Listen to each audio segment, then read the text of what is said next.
welcome to a brand new episode of Beyond Disabilities. This time we're looking at ADHD, specifically in women, where we're going to draw the attention to the deficit of the hyperactivity disorder in women.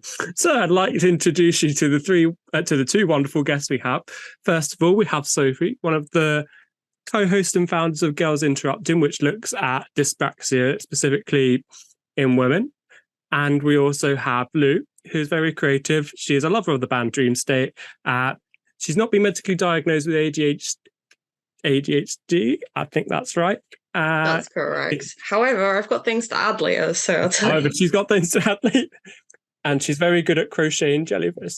Thank you. Another thing. Thank you for coming onto the... You've thrown me now. But thank you for coming onto the podcast. Please, can you introduce yourself? Lou, can you go first? Okay, because you asked so nicely. Hi, I'm Lou. As James said, I'm a very, very creative person. I consider myself an artist and also a writer. I sketch, paint, crochet. I don't just crochet jellyfish. It's just a specialty of mine. I write poetry and I go to open mics. Dream State are my hyperfixation. I've been to see them probably nearly 80 times now in the last 8 years. So yeah. Also, I'm a vegan. And that's another one of my hyperfixations. I absolutely love animals and I like to cook. And since being a vegan, I've just gotten better and better at it. So yeah, go on, Soph. Thank you, Lou. So please, can you introduce yourself? Such a weird one to answer that question. I do not have as much of a strong identity as you, Lou. Sorry. You do. You've got amazing things. I'm like, who am I? My name's Sophie. I'm 32. I run a little doggy daycare. I'm also a writer and campaigner for neurodivergence in women, and a digital creator on that front. I'm also creative, but I wouldn't say that I'm skilled. I just love to create things, and I have infinite hyperfixations, and I refuse to confess to any of them, apart from Britney Spears. Dogs as well, probably? Yeah, I mean, I think the dogs have ruined that obsession by... Oh, no. Ruined it. They've driven me to an early grave. Oh, bless. I'm joking. I love them. I do sympathise with you on the dog front. Like my two, Coda especially, he tests my patient all the time and he knows he can get away with it. They do, because you love him. Absolutely. Wouldn't have it any other way. No. So you two have never met, but there's one thing that unites you, and that one of you has ADHD, one of you is very certain that she is neurodivergent and possibly ADHD.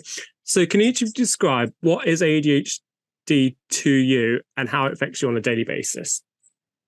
Do you want to go first, since you are diagnosed and I'm not? Well, I'm definitely not an expert, and I grapple with the answer to that question every day. By definition, I guess it stands for attention deficit hyperactivity disorder, a neurodevelopmental condition that impacts things like executive function, emotional regulation, concentration, impulsivity, among many other things. How it impacts me in everyday life, again, is hard to put into a sentence. It's the inability to moderate or regulate anything, which obviously makes balancing all areas of my life really difficult. It involves having terrible concentration, but it also involves having a destructive amount of concentration that we have no control over. And that's worse for me. It feels like there is always someone hijacking your controls, like, you know, in that film, Inside Out, the Disney film. Love that. But not emotional. Different people, like a naughty toddler, a lazy teenager, a rigid old lady. Sometimes it's me, but I have to be responsible for them all. I guess that's how I would sum it up for me. For me, it's hard to describe it because Sophie described it so well. but it's something that I only just came to realize it, like I realized what it was and whether it was in women like a couple of years ago. Because a friend told me that she had been diagnosed with it, and I was like, oh my gosh, this is exactly like me. And how it affects me every day is very different on different days, because some days I'm having a really, really good day. A lot of days recently I'm having really, really bad days. And it also, there's obstacles in the fact that people don't really understand it, especially in women. So like family members and stuff don't seem to grasp how much it affects me because they think I'm making it up half the time. However, I just finished therapy. Woo! She emailed me yesterday saying, if you want to go down the diagnosis route again, I can give you a letter of support because I've done 26 sessions with you, and have like all these notes on you. So that might be more effective in me trying to contest it or pursue it again. So yeah. Oh, that's really. Could I ask as well, when you said contest it, have they tried to say that you don't? Yeah. So basically, I went down because I'm in Wales. I don't know where you're from. Are you in Wales as well? Wales, yeah. Okay. So I was in Cardiff when I was seeking it. I started in November 2022. And then I think by when did I tell you, James, that they sent me that letter? Was it like I've got September in my head. It might have been September 23. I had done all of the questionnaires, including the two big bulky ones. My mum did a questionnaire as well, and they basically were like, you didn't struggle enough academically as a child, so we're not going to test you. That's ridiculous. Horrendous. I mean, neither did I. I mean, I don't know the stats, but I believe that it's quite common for people to be academically gifted in certain areas. Yeah. Maybe not necessarily academically, but I would say that people that are neurodivergent they're not middle grounders. No. They have an area in which they are exceptional. And so that's not proof that you don't have it. No, exactly. Ironically, they still gave me a little leaflet in the letter being like, oh, here's support for adult ADHD. And I was like, but you just told me I didn't have it. Wow. What they're doing is they're trying to get these waiting lists down. That's what they do. And what they're doing is they're probably trying to find the people that they think are going to be okay. Whereas what they don't understand about well-being is just because you've had a good education doesn't guarantee that you're going to cope with life. Exactly. Exactly. Not at all. It's like, I agree with both what you're saying. Like, the reason I've invested in most disability things, but especially with ADHD, my brother's got ADHD, and like both of you, he did not struggle academically at all. It was more the sort of socialization and the lack of concentration, and then fluctuate into like being hyper focused. Like, it's just because you're not, just because you struggle academically at school does not mean that really you don't have ADHD. And I'd definitely pursue that, and I'd definitely send you a copy of this if this will help. I'm not a medical professional, but all the help. Anything helps, really. Yeah. No, don't be disheartened, because it's the time where they're pushing back because of them. It's like, it's almost like a bit of a weird war where it's like they know that there's too many people with it for them because they don't have. It's not that they don't have the funds. That's not where they've just got rid of the disability representative in Parliament. So that's not where they're putting their money. So they're not going to say that everyone that knows they've got it have got it, because they can't afford that. Yeah, exactly. Very true. It's just so disappointing. It's just a really bad time, isn't it? I'm sorry, it's awful. It's okay. You'll get spot. You will get that diagnosis one day. I hope so. I'm gonna I got told by a friend of mine that because she was refused to an assessment for something else or a diagnosis for something else, to go to Mind to contest it, and they'll support you. So when I eventually make it back to Cardiff, whenever that will be, I will try again. Then don't give up. Absolutely not. Because like just from knowing you, like Lou, like from me and knowing like my brother's traits of ADHD, I know they're not prevalent in everyone, and he's male, but I think there's a very good chance you've got ADHD. Literally every neurodivergent friend I have, which is the majority of my friends, have said that I must have it. So you've got something. Yeah. Trust yourself. Yeah. Absolutely. So Sophie, can you explain like when you were first diagnosed, the process of how you were diagnosed, and your family's reactions and emotions when you were diagnosed? Yeah. I think it ties to what Lou was saying there about pushback when people go in having done their own research and they understand themselves, that can actually result in more pushback than when you go in there and you genuinely have no idea what's wrong with you, because then they're not resisting your prior knowledge. So I was diagnosed when I was 27 and I had no idea that was going to happen. I had absolutely no clue that they were going to turn around and say that to me. I'd returned home from living in Manchester in quite an awful way, mentally, physically, financially. And I'd spent a decade being extremely destructive in all areas of my life, really.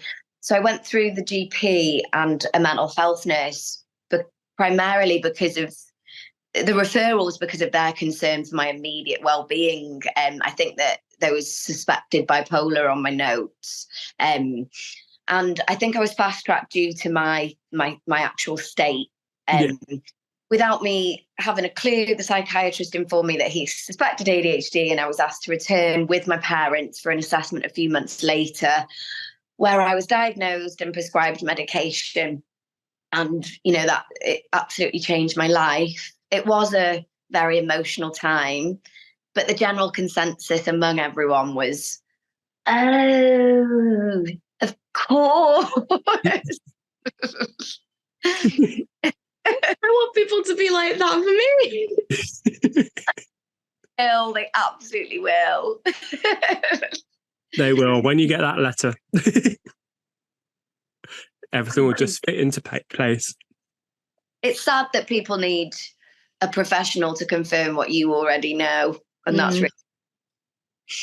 I know, it is really sad because there's lots of undiagnosed, like neurodivergent people in particular, like whether it's ADHD or autism or any, I think a lot of hidden disabilities, like people know and 100% certain in themselves, but can't access any support until they get that little bit of paper that says, oh yes, you got a diagnosis, to which they're like, no, really? Exactly. So unfair. Yeah. So I know you've touched on it a little bit, but I know you've not been medically diagnosed, but could you explain the difficulties you've had being officially diagnosed and why you think you specifically have ADHD? So yeah, like I said, I went through the GP as well. And I got the questionnaire, and from the beginning it wasn't taken very seriously. When I did my first initial questionnaire, they lost it. I had to get another one. They referred me to a different doctor, which meant I had to answer all my questions verbally again. Yeah. Then they emailed me saying, oh, I'm sorry, we need to do another evidence collect. Can you please provide like all the information that's possible that is like proof that you might have it? So I had to go through like as many drawers and wardrobes and cupboards as possible to see if I could get any old school notes, any old things. I had to scroll back through traumatic messages on Messenger and screenshot them to prove that I'd been in really, really terrible situations that might have indicated it, which was really triggering. And then half of that didn't even send to the person who was collecting it. I think I sent her about a 20-paragraph email, just telling her my life story. What you need and to then do. They sent me the big bulky questionnaire, about like the to go into specifics and the one that you've got to give to like somebody else who knows you. So my mum had to do it. And then I sent those off, and I was waiting ages, and I phoned them, kept chasing them up, like, hey, do you know how long it's going to be for them to call me for an assessment? And they were like, oh, we've only just got a new medic, so he's going to be in, like, he's going to probably take 3 weeks to screen it. And then I get the letter saying we don't think that you have the traits of ADHD, and therefore we're not going to assess you. And I just lost the plot after that a little bit. But I've like also always struggled with anxiety, and I'm on medication for that, like antidepressants. And honestly, I don't know if it's doing anything. I've been on it since 2019, and I was saying to my old therapist, yesterday, day before yesterday, that I know it keeps me kind of leveled. And I know that when I'm in a scenario where things are really stressful, my symptoms get worse. And I know it's not the medication not working, it's the fact that my life's really terrible. And then when it goes back to a nice medium, everything's fine. Yeah. So yeah, I don't know if that answers the question properly. No. It's really interesting what you said there about being prescribed, medication for your mental health, because it's common, especially in women, that they will be diagnosed with a mental health issue or condition. I was also prescribed antidepressants for a decade, from the age of 18. Oh my God. To when I was diagnosed. And, as you've just described there, when I was in the ADHD triggering situation, it's not anxiety in the same way, is it? It's not impacting the same areas. So it's easier to explain to neurotypical people, yes, it's anxiety. It is not the same as anxiety. It doesn't even have the same adrenaline, physical, like an overstimulation thing. And so when people say with CBT or what's the thought, there is no thought. There's either no thoughts or too many. CBT your way out of that type of anxiety. So it's really common for that to happen to people, and it happened to me, and it's really dangerous that they just medicate people. Young people should be asked these questions about screening for neurodivergence anyway before they get prescribed mental health medication. I agree. Completely agree, and I'm sorry both of you have been through both that. Sounds awful. Like, it's just, that's why, like, one reason I do the podcast, to try and get things changed. Like, it's just ridiculous.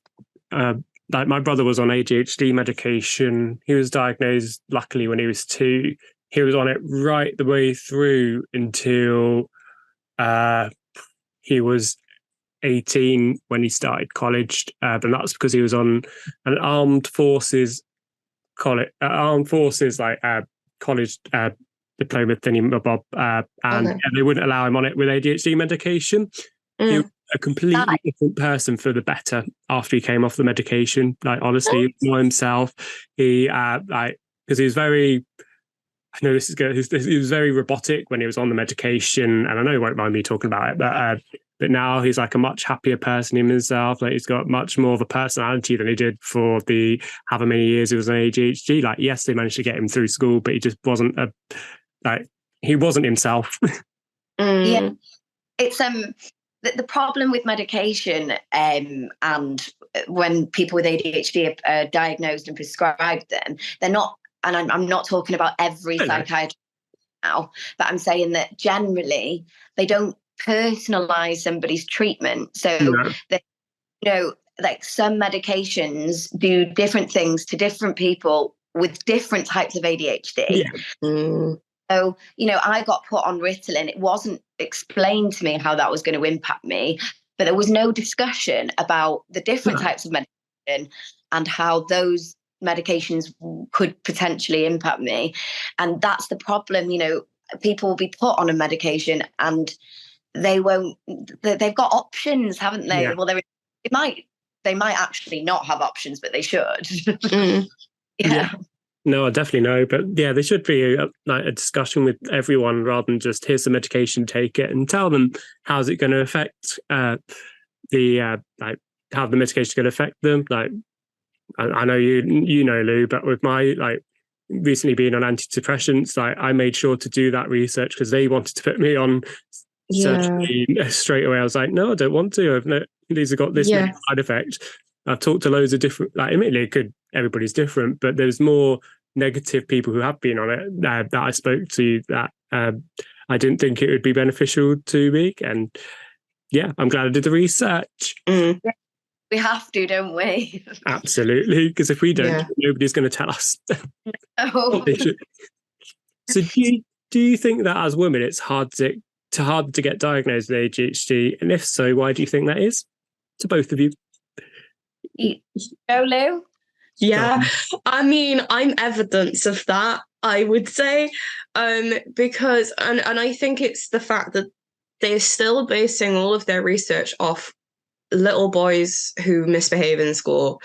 And so they don't notice even young girls who are really, really smart, but just don't have a good time making friends. Yeah. Or, you know, they're too shy, or they're really, really loud and they can't seem to stop it, or they're all daydreaming. They just base it off the majority, which is the little naughty boys in school. So yeah, that's what I would say. And like even going into like adulthood and the fact that I passed uni and I graduated, you know, like they're like, oh wow, you've got a degree, you must be really smart. I'm not struggling with everything. I've just told you everything I'm struggling with. Obviously I am. You know. I love the fact that you just said that, because I think it's something Barclay, I don't know if you've heard many of his speeches, he's like an ADHD doctor, something Barclay. Anyway, he said that ADHD is not a deficit in what we know. It is an problem with what we know. It is about execution of that. So people always look at you and think, well, you have the information. So I'm not concerned about you because you're really insightful or you have a great understanding. And it's like, you can, no matter how much we learn and no matter how much we understand, that's not going to improve our ability to execute it. And that's how can they write people off for being like, oh, you talk a really good talk, so I'm not concerned. Yeah. It's also, you can, with me, I struggle with retaining information as well. So you can talk a really good talk for a certain amount of time. And then when you don't know that stuff anymore, they're like, but you knew all that. We thought you were fine. And I'm just like, no, like, I don't remember half the stuff I learned at uni. I don't remember. And also it's the same with doing things. Like, well, you did it yesterday. Yeah. Like my room's a tip at the moment, and sometimes I can tidy it, and then like other times all the clean washing that has been done will just sit here for a week, and my mum just doesn't understand it. Same. Laundry folding is the worst. I think it's awful. It's the worst. No, I completely agree with what you both said. More support needs to be put in place, and they need to do like a universal model, not just like you said, a model that's based off of like male presenting like misbehavior, because that's not all the case. Like my brother, like he misbehaves, but it's just that's not because of the ADHD. That's because he just likes to torture me. In my life. I also think though it shouldn't be a one size fits all. No, because there are women who present completely differently to other women as well. Like I think I'm combined from what I've done research wise, because like I can be super duper hyperactive like physically and internally, but I can also be really, really inattentive. Yes, I'm combined. So interesting. I agree. Yeah, nothing is one size fit all. Just because you got a square block that fits a circle block doesn't mean the triangle is going to fit in the square. I don't know why I was going with that, but yeah. Weirdly, that makes sense to me. I know. There you go. Shapes. Oh, I've lost my question. So would you say regardless of being diagnosed, do you think that your behaviours or disabilities have had an impact on any friendships or any relationships? And if you had to make any adjustments to each other's behaviour to support the other person? Sophie, you want to go first? Yeah. You go first. So I think it's impacted all of my relationships, from family to romantic, professional, teachers, everybody. I think that I would probably describe all of those relationships as unnecessarily strained by my condition, up until the last couple of years, when ADHD is something that people because of social media, have like more of a baseline understanding of. It would just be conflict would be on the horizon. Anytime that I did something that was connected to a symptom and I would try and explain myself, I would have this constant back and forth of, well, you're justifying yourself again. You're justifying yourself again. And I just became more and more reclusive. I wouldn't say that my relationships were volatile, but I think that relationships would break down. And even up until recently, relationships have broken down. And I think it's because of me feeling judged, me explaining what is happening, people feeling like that means I'm not sorry, and me pushing them away because they're not intentionally rejecting me, but what's it called, rejection sensitivity dysphoria. Not being understood all the time. There's only so much you can take, and if I feel too much from one person, eventually I will just have to cut the cord. You can't do it. Yeah, but what I think with that is that what you said about them thinking you're not sorry, you can still be sorry, because I've always been told that being sorry means you won't do it again. But with this kind of condition, it's bound to happen again, because it's just recurring symptoms that happen all the time that you can't seem to help. Like, you can be sorry and you can have good intentions, but sometimes it will happen again, and it's whether people have the patience and understanding to handle that. Yeah. But yeah. So yeah. Me and ADHD in relationships, my gosh. Okay. From primary school age, I was just not good at physical boundaries and good in social situations. I've been bullied multiple times because people always thought that I was too much. So I spent most of school drifting from friendship group to friendship group, not understanding why people didn't want to know me. I got to uni, and also because you can have very, very bad, like, kind of injustice. I can't remember what it's called. It's injustice something.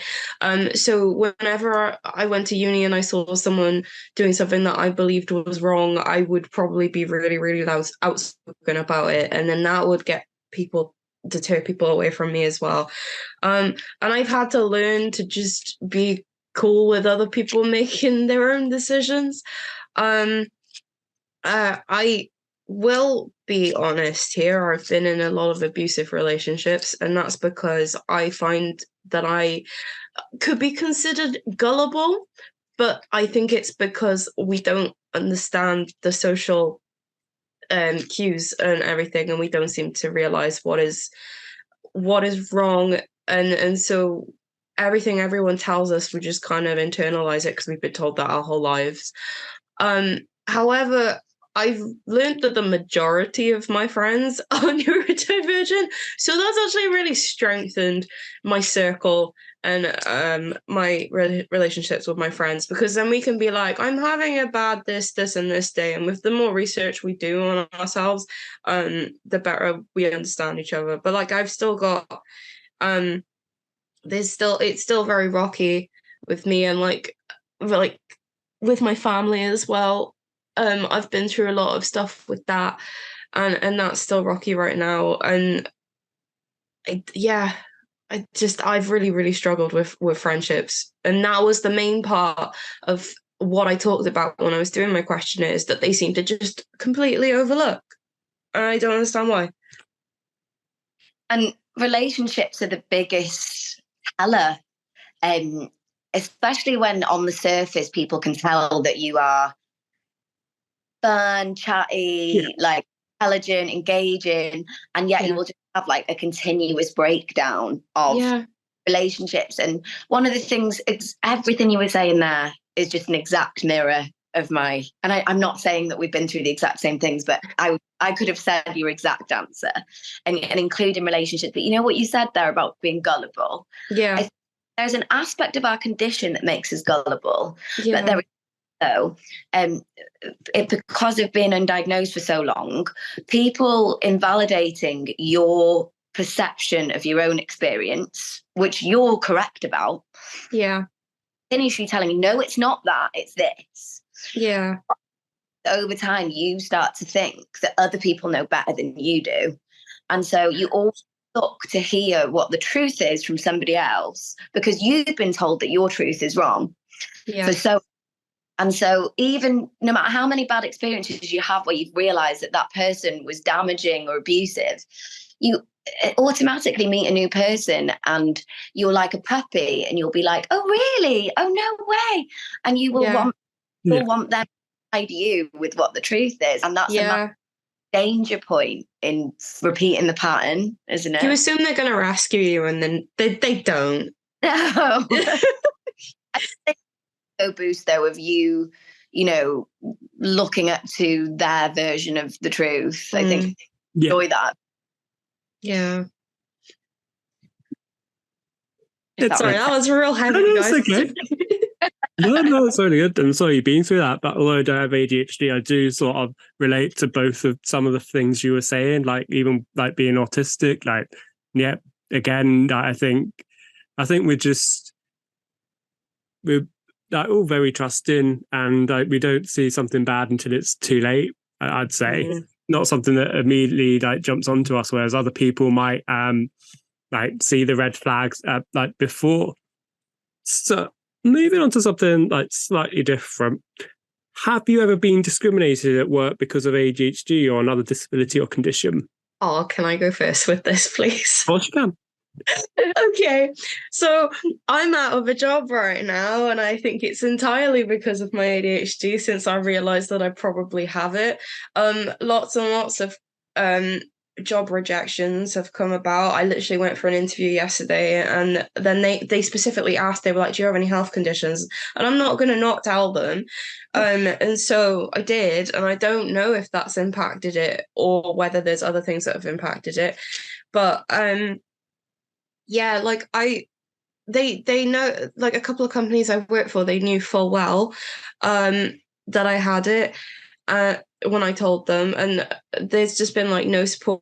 They assumed that I was just like skittish and forgetful and everything, and also I overshared a whole lot because I just didn't know how to stop. And so there was a time where I was like in a complete panic situation. I just injured myself, and the CEO had just come in, and he was like, "You all right, Louise?" And automatically I was just like, well, no, this and this has happened, and I got ridiculed for it the next day because apparently I shouldn't have told him any of that.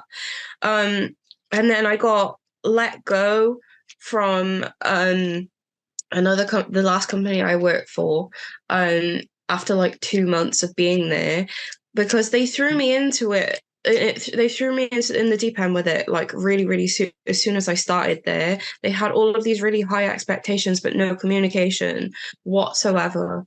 So I was just really, really stressed the entire time that I was there.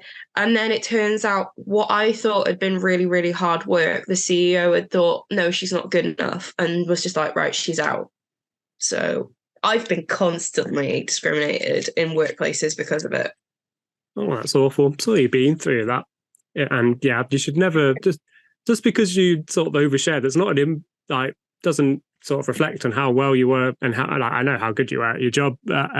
Should never do that. If anything, that's just a positive trait because it's honesty. Exactly. And another thing as well is that people need to just stop asking if people are okay if they don't actually want to know why they're not. Yeah. They Absolutely. just want small talk.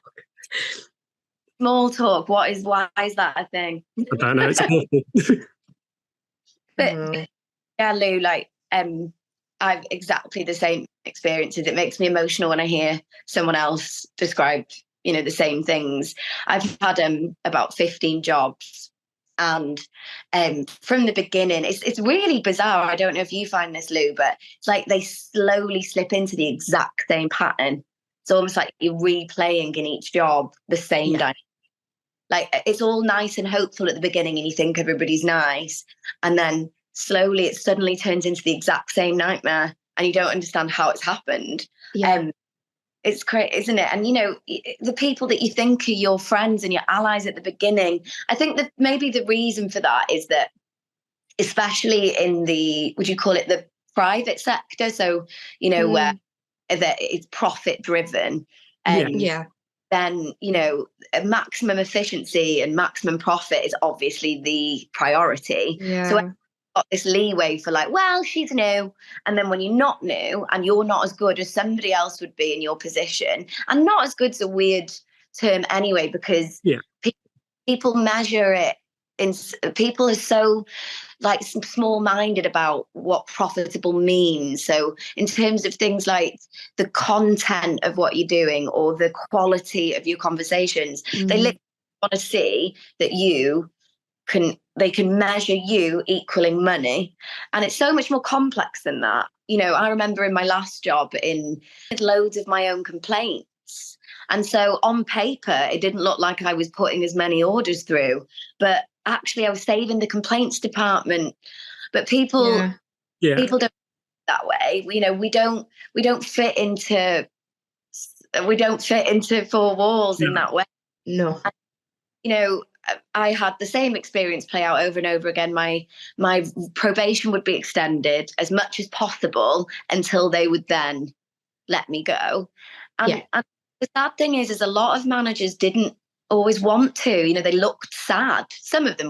Half of them were horrible. But some of them were like, oh, I don't know how to help you. You're not making the progress that you should be, so I'm sorry, see you later. And the sad thing is that access to work and places like that, they're not clued up on the research that they should. Sometimes they come in and go, so what do you reckon would help you do this job that you've only just started? Sometimes you don't know your job.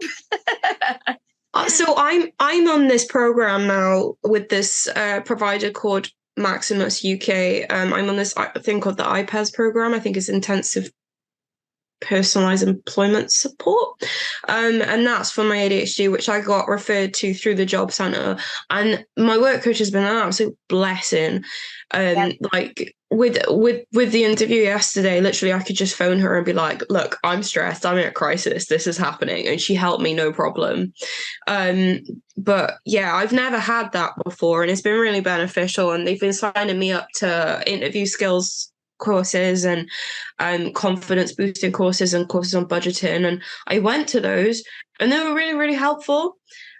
There were a few things that I put on my feedback form, like they should probably cater to people who are neurodivergent, and I hope they take that on board. But yeah, I'm really glad you mentioned the disability work coaches, because out of all of the services that I've accessed in relation to my neurodivergence, and I mean that loosely, like mental health or GPs, everything, the best by far has been when you're in, when you're job seeking and you get granted a work coach. That is the best service I've ever received. They're incredible. Amazing, aren't they? Yeah, that's brilliant to hear. And I don't know if it's like the same in England, because from your work coach to a disability work coach, and they're really good. I mean, that might not be the case for everyone. I should only talk.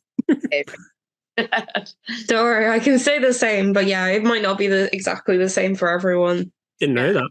Hopefully I won't need it, but it's good to know for the future. Yeah. I mean, what my insides with certain mental health conditions. And if you do, like, what conditions do you think are more prominent, and do you think more support is needed? Shall I go? You Yeah. can go because I'm finding this really hard. So I think statistically there's direct, I don't know if the word direct correlation, but, you know, I don't know the stats, but you're X amount of times more likely to have depression. You're X amount of times more likely to be anxious. There's relations with bipolar and personality disorders and all sorts of things where those things are increased. Eating disorders, and eating disorders, I think, is a really big one. I had bulimia for 14 years, and it was only when I was on medication, ADHD medication, that I realised that I was using my eating disorder as a way of exerting energy. Yeah. So I get rid of the hyperactivity, and I didn't even understand that. So I think, I mean, I could be wrong here, but I think it would be a challenge to find somebody with significant ADHD that doesn't suffer with their mental health.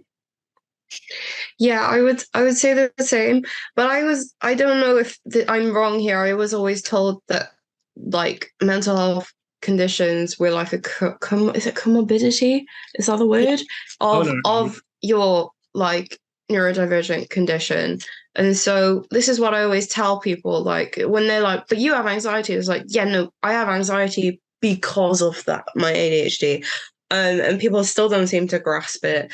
But I know that there's always, well, not always, but there's sometimes an overlap between autism and ADHD as well.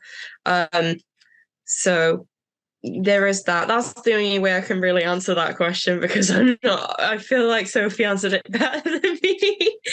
No, I'm going to have to watch this back and be like, did I say anything that's not true? Because I do that a lot. I get carried away. And that's why I've been using the word X, because sometimes my brain just that. But you know what you said there, Lou, about how it's a comorbidity, that is absolutely true. What's really, I think that there's ADHD, anxiety and depression, which is connection to your being overstimulated, emotional dysregulation, all of the things being, what's the word, you know, when you go into like a paralysis, like an ADHD paralysis. I call that task paralysis or chronic overwhelm. Yeah, so those are obviously completely interlinked with mental health. Yeah. Then I think you've got consequential mental health issues where so I think there's lots of things going on at the same time. I think you have your neurodivergent mental health, which is always going to be tested, but then it has its consequence on your general mental health, so you experience at the same time, which is why it's really hard to explain what you feel to people, because you're feeling, you know, multiple types of anxiety at the same time. Yeah. And like, especially for me, because my life has been like a slow decline lately. So I have one thing after another. So I've already got the neurodivergent mental health aspects of it. And then I've got the conditional ones, because thing after thing has just happened. And trigger conditions that become entirely independent of it, because if you keep living in that state of fight or flight for so long, it can trigger you into having an entirely separate condition that you've got to deal with at the same time. Yeah. You know, how I had the eating disorder then, and it takes on a mind of its own, doesn't it, at a certain point? Yeah. It is uncontrollable. Yeah. No, I completely agree. They do. It is because of this. It's not just, there isn't a reason, like for years, literally only until a couple of years ago, and I know it's autism and it's not ADHD, but like until 2 years ago, I thought I was like low mood because of the autism, not like, oh no, you actually have clinical depression because of the autism, and you're anxious because of the autism, and you got clinical anxiety, rather than like it's just because of that. If that makes sense.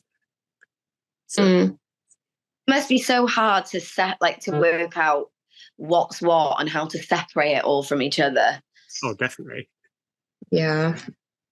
Especially we've got like multiple things going on all at once. Just like can't cope with it. It's enough for like 5 people, 10 people, let alone one person.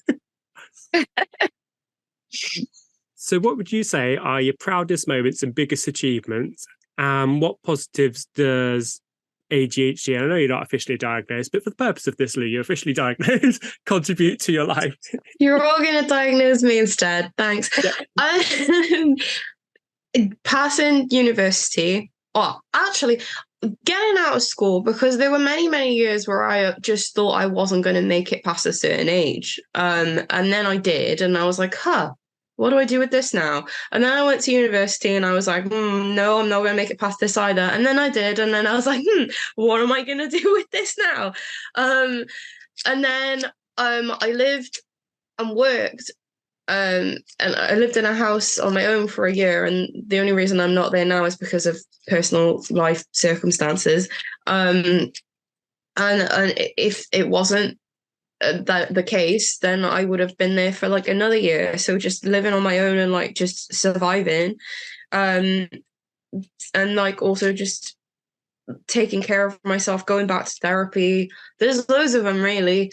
Getting out of abusive relationships, and also just in finding more things that I enjoyed, because until I moved away, I didn't really go into my art as much. And then I joined an art group that was like down the road from me, and now I'm obsessed with it, and I've gotten so much better at it, and it's the thing that people compliment me on the most now. So, yeah. That's brilliant. And you've achieved a lot of great things. What about you, Sophie? It's really cool what you said there, Lou, about joining an art group and things, because when you first introduced yourself and said about how, the different things that you do creatively, it's like, I don't know what I can do. And I think that's where you really get how to cope with it is through developing those things, because most of us are going to be creative in some way. I think it's that thing as well about that a lot of us will have is not being very good at something initially, and how we don't like that very much. We don't. Nope. I don't like that. I do like it. So it's like going and joining a group and then just pushing through the not being very good. And like you said, made me think, just do it, because without the creative stuff, it just gets too much. Yeah. I found it really hard in the beginning, because like these women that were in the group were really, really professional artists. And so I was doing stuff, and she wasn't criticizing me as much, like the woman in charge, but she was like, you could do this and that would make it better. And I was always there like in my head like, I wish she wouldn't put her input in, because this is stressing me out. And that's like the rejection sensitivity of dysphoria. But then in the end it turned into an absolutely wonderful piece, so I ended up being really grateful for it in the end. So just pushing through the RSD, and it just turns it into something of a more positive experience. Once we get into hyper focus, we can't let it go then, can we? Not at all. Exactly. Was there a second part to the question? I forgot. That's to a question. Sorry, I know I'm all for putting like two parts to questions, so I want to make it like simple, but it's just verbal diarrhea. So what positives do you think your ADHD contributes to your lives? You go. Okay. I think it's allowed me to be the most understanding person I know. Because all of my friends seem to come to me when they have a problem, because they know I'm going to approach them with curiosity and not judgment.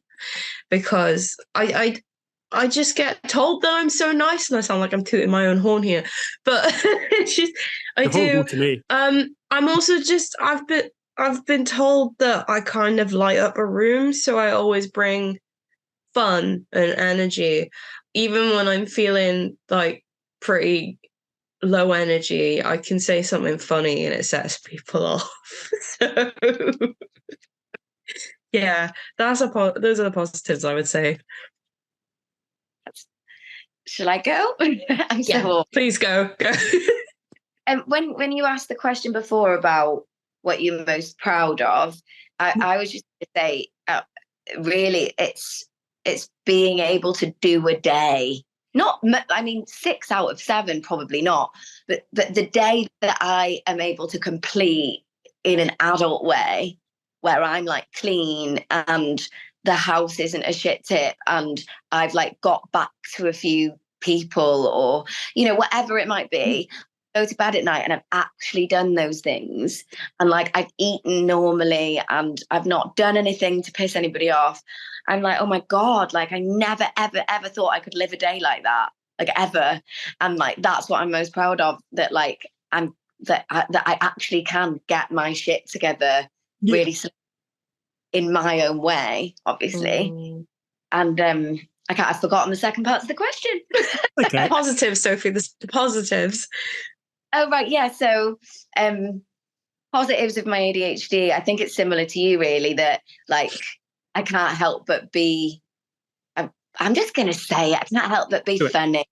No, you don't want to call yourself funny, but I'm going to. We're so funny. Both of you. And I'm sorry to swear.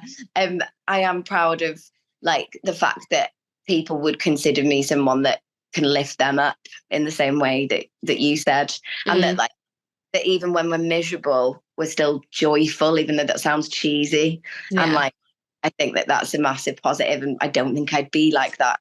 Developed it as a defense mechanism.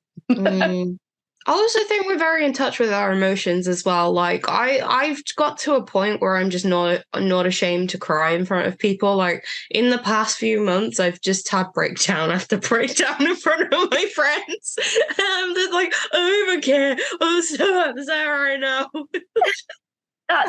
And I think that makes people feel really safe, doesn't it? Yeah. Like being, I mean, I'm not so good with I can explain my emotion. I'm not so good with the showing it. But I think that just the fact that I say, so you know that thing where you said that the manager said, how are you? And you always actually answer with the truth.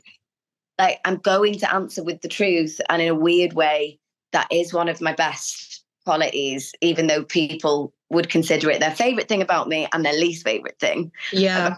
Because people want the truth when they want it. Yeah, exactly. I still think it's the best way to be.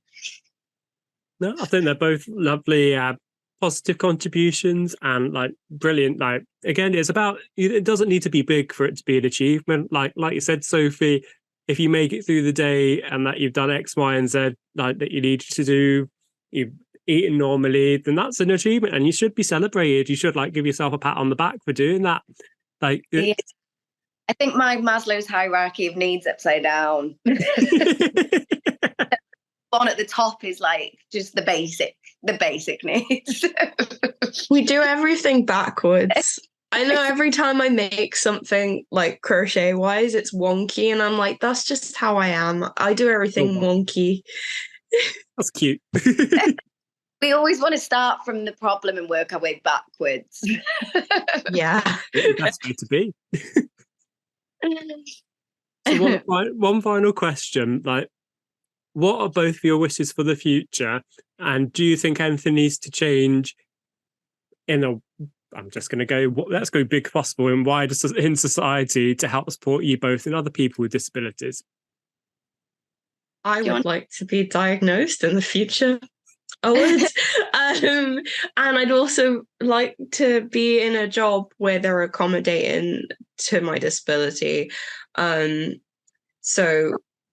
then I'd like, this is the thing, I've gone through so many years of and I think it's a thing within people with ADHD of feeling unstable. I really, at this point in my life, I know I'm really young, I'm only 20, I'm going to be 25 in February, but I just want the stability now. Because I've been through so much trauma and I've been through all of these experiences and I've had to flip from one place to another and one experience to another, and I just want to be stable. And I think that the workplaces need to make things more accommodating for people, and there needs to be more jobs on offer in society that are catered to neurodivergent people. and more accepting, because me and Sophie obviously have been through so many different jobs, and people find it really weird that you've been through so many jobs, because they assume that you don't want to stick around, and they don't want to listen to the fact that it hasn't been your fault. So yeah, just being more accommodating in workplaces and also in health support and everything. Well, that's a brilliant answer. I completely agree with that. What about you, Sophie? I'm just going to try and remember the question. I'm joking. Have I remembered it yet? It's okay. I completely agree with everything that Lou said. And, you know, I think the question was, what would I like to see for me and then for ADHD? Yep. Mm-hmm. Yep. Perfect. So, yeah, absolutely. I mean, I don't have much expectation for my future apart from what you've said there about stability. So it's I would give up so much for stability, you know, even if you were to say never going to achieve any of your ambitions and I could get given stability on a plate, I would give it up for that. And it's the same with when you said there about jobs and inclusivity and maybe just a point in time where we can stop. People say they're tired of us talking about our disabilities. We're tired of that too. But I would like to see a day when we don't have to do that anymore, because people already know. That would be nice. And I just like to remind, you know, certain ableist, neurotypical people that we don't love the sound of our own voice talking about this stuff. We would love to just get on with our lives, but we can't. So that's where I would leave it there. Yeah. I had something in my head I was going to say then and I completely forgot. That's it. But yeah, I think that things are moving slowly in the right direction, and you know, things are slowly getting better, and that's the main thing. I remembered what I was going to say. So there's I know who have been like, oh, you're so young, you should go traveling and go and do all these opportunities. You have nothing tying you down here. And there was a point where I was going to move to Edinburgh to do a master's in something completely different, and I got rejected from that. And you know what? It is kind of a relief, even though I'm in the really crap situation I'm in right now, because that would have been a whole completely different period of adjusting to things, being completely out of my depth, and with even less stability as to whether I was going to pass the course or not. So it's kind of a blessing in disguise, really. And everyone's like, oh, you should go around and do traveling when you're young. Well, yeah, you should. But also you should be entitled to that stability that you crave so badly. So yeah, it's the same reason I haven't been traveling either.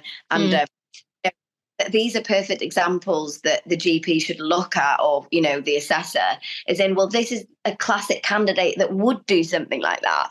So why haven't they?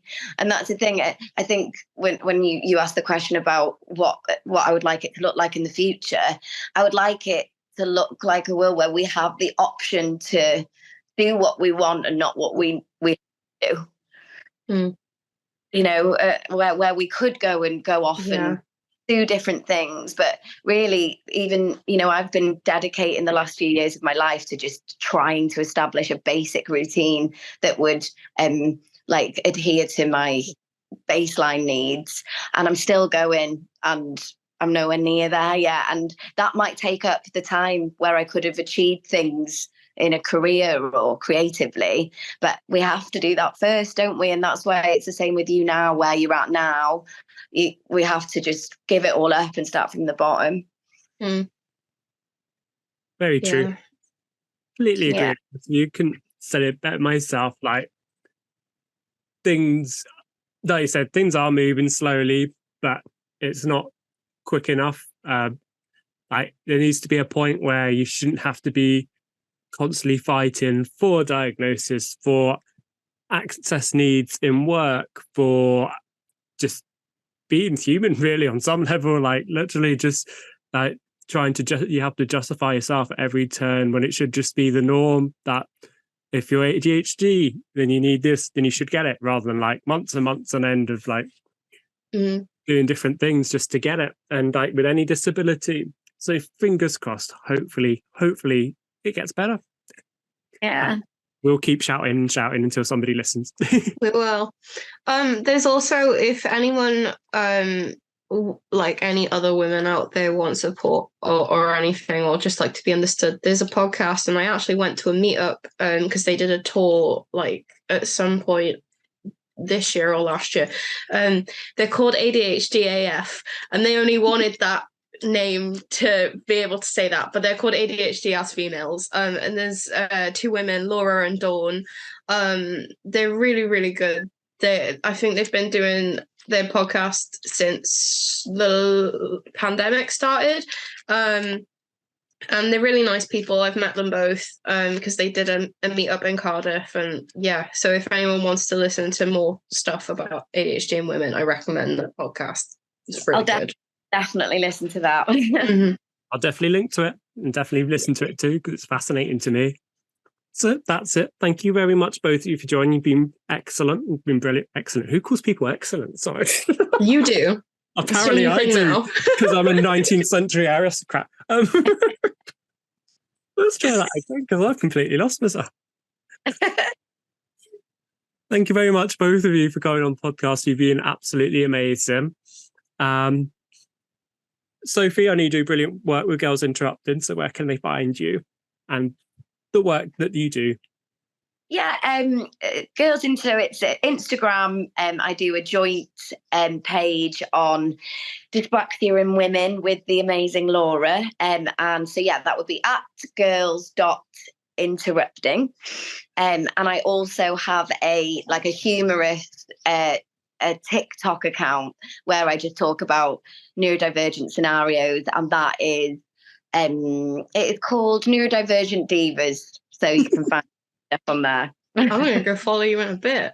I'm not sure if I do, but I definitely will if I don't, because that sounds hilarious. Didn't know you did that. And Lou, if people want to follow my creative endeavors, it's on Instagram. It's at Lou Not Creative, NOTT.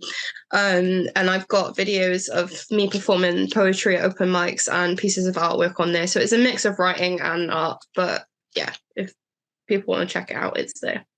Amazing. I will not remember it, so I'm going to have to message you after. That's okay.